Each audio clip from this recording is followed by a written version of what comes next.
My first railway library, Thomas the Really Useful Engine.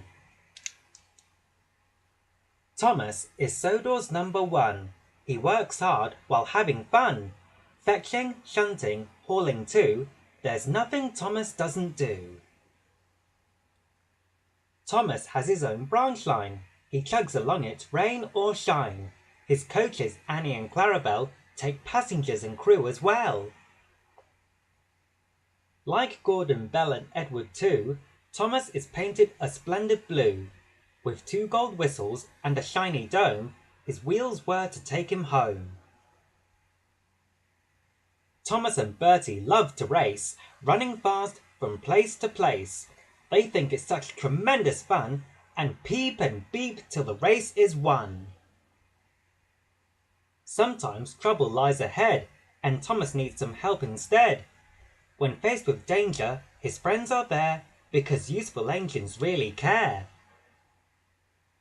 If Thomas has a boiler ache, wobbly wheels or squeaky brakes, the Steamworks is the perfect place to put the smile back on his face. In winter weather, when it snows, every useful engine knows to wear his snowplow on the track. Without it, he might not get back. There may be bumps and biffs and crashes, troublesome trucks, cinders and ashes. Thomas knows that when the day's work ends, he'll be safe in the sheds with his steam team friends.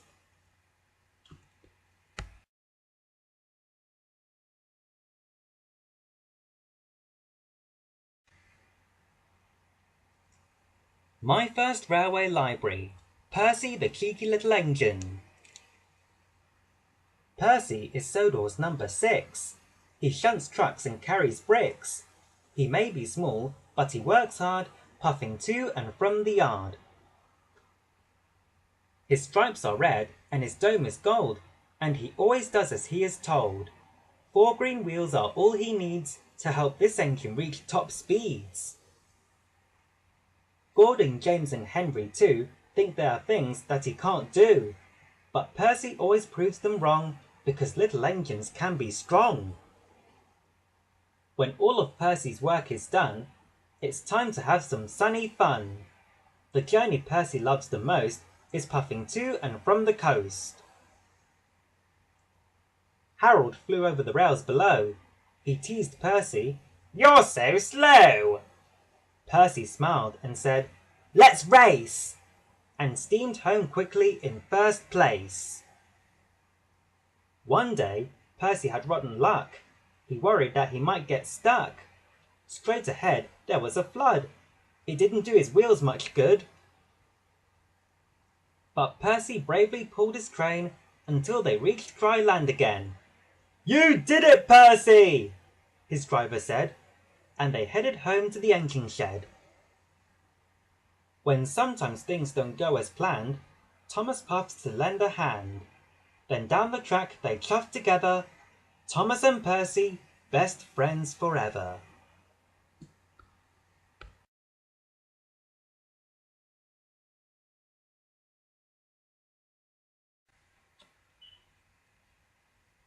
My first railway library, James the Splendid Red Engine. This is James. He's number 5. His 8 strong wheels help him to drive. His dome is gold, his paintwork red. He's the shiniest engine in the shed. Behind James, his tender rolls. His fireman keeps it filled with coal. This keeps James steaming fast all day. "Peep, peep," says James, "we're on our way." But one day, James had too much puff, and trouble followed sure enough. The Fat Controller won't forget the time his poor top hat got wet.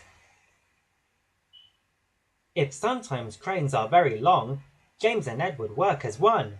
"Slow down," calls Edward, full of worry. "There's no need to rush and hurry." The Fat Controller spoke to James and said, "Don't go so fast again. If you don't learn what you must do, we'll have to paint your red coat blue." When his funnel was blocked one day, James puffed to the steamworks straight away. Victor soon repaired his friend. There's not an engine he can't mend. One day, James had faulty brakes. He went so fast, his axles ached. He raced past Thomas in the yard and bashed some buffers really hard. Most of the time though, James is good. He pulls his load like an engine should. James may show off, but he's also kind. A finer engine would be hard to find. My first railway library. Gordon the big strong engine. Gordon is blue and very grand. He's the fastest engine in the land. It really is a splendid sight when Gordon puffs with all his might. Number 4, he's strong and proud. He blows his whistle long and loud. Everyone knows Gordon's name. No other engine is quite the same. Gordon pulls the big express. His strength is certain to impress. He thunders quickly down the line, always keen to be on time. When Gordon sees his friends ahead, he doesn't stop but calls instead, "I mustn't stop, I can't be late. My passengers don't like to wait." One day, Gordon's whistle broke. The engines thought it was a joke. "Peep, poop, peep," the whistle blew. "Help me," Gordon told his crew. Gordon thinks that big is best. Big engines sometimes need a rest. One day, when he was fast asleep, Thomas woke him with a peep. Shunting trucks makes Gordon grumpy. The journey's always slow and bumpy. "Dirty coal trucks, oh the shame," says Gordon as he pulls the train. When it's time to go to bed, Gordon puffs home to the shed. No more trucks playing games, just peace with Percy, Henry and James.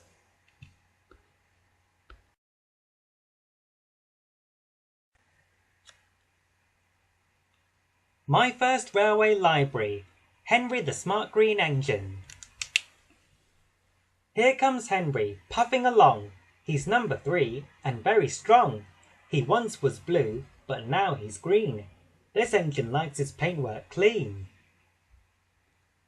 His crew keep Henry looking smart. They oil each joint and engine part. Funnel, wheels and buffer beam are polished until Henry gleams. Henry wasn't always so tough. Some days he couldn't steam and puff. But then his crew gave him special coal, which make his 16 green wheels roll. Henry's favourite destination is when he steams to Maithwaite Station. "All aboard! Your train is here!" calls friendly Henry, full of cheer. His passengers enjoy the ride as he puffs into the countryside. "Peep, pip, peep! Just look at me!" Henry whistles happily.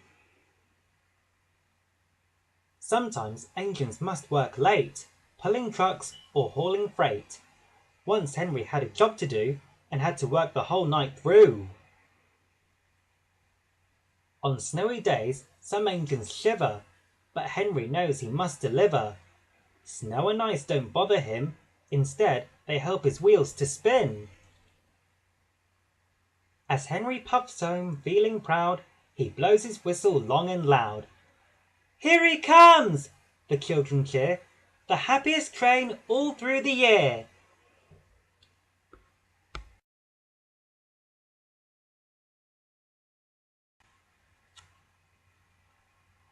My first railway library. Thomas and the Easter egg hunt. It's Easter time on Sodor, and Thomas is on his way. His wheels are whirring quickly. It's the great egg hunt today. "Look high and low for chocolate eggs," the fat controller tells the team.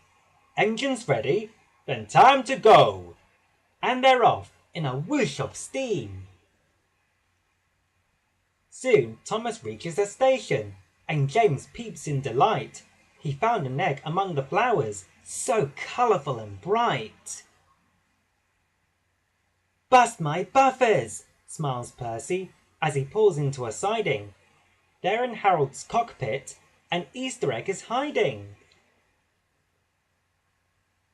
Thomas stops at Marin Junction, and Charlie peeps, "Look high!" An egg is on the signal post, bright blue just like the sky. When Thomas arrives at Brendam Docks, he slows to take a look, as the Fat Controller points to an egg on Cranky's hook. Next stop is Knapford Station, where Emily has found the last egg on the station clock high above the ground. Well done, Thomas and his friends. The great egg hunt is done, and now it's time to share the eggs and have lots more Easter fun.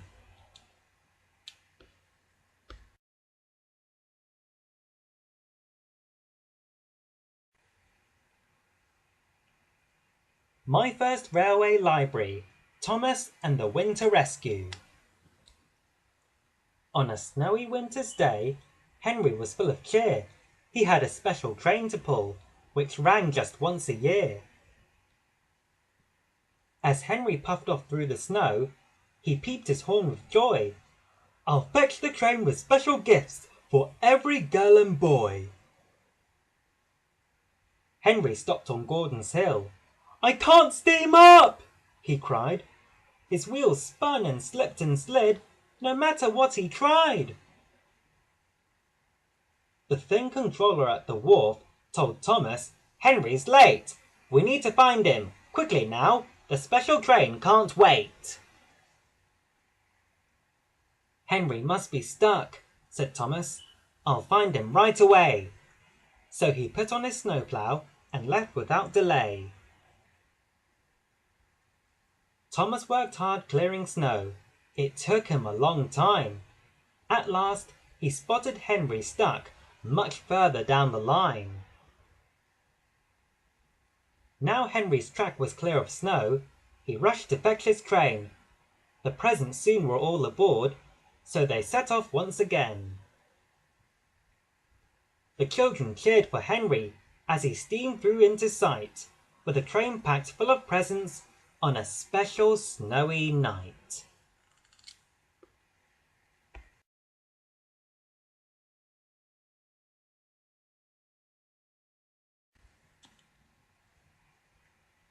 My First Railway Library, Bertie the Helpful Bus. In the yard, one sunny day, a bright red bus came out to play. "Hello," said Thomas. "Who are you?" "I'm Bertie. I take people too." Bertie said, "Let's race for fun. We'll see who's really number one. You'll never beat a bus like me." Thomas whistled, "Wait and see." Thomas and Bertie's race was on, and seconds later they were gone. Bertie's engine reached top speed. He raced ahead into the lead. "Hurry, hurry," Thomas said, but his driver pointed straight ahead. "Here's the crossing, don't forget. We'll beat that cheeky Bertie yet." But Bertie found another route and beeped at Thomas. "Toot, toot, toot." He crossed the bridge to take first place. Was Bertie going to win the race? Then Thomas whooshed into a tunnel as clouds of steam poured from his funnel. "See you later," Thomas cried to Bertie racing by his side. Thomas came first. He'd won the race, while Bertie Bus took second place. He didn't moan or cause a fuss. What a kind and friendly bus. Both Thomas and Bertie give people rides. They know they work best side by side. When passengers get off Thomas's train, Bertie takes them home again.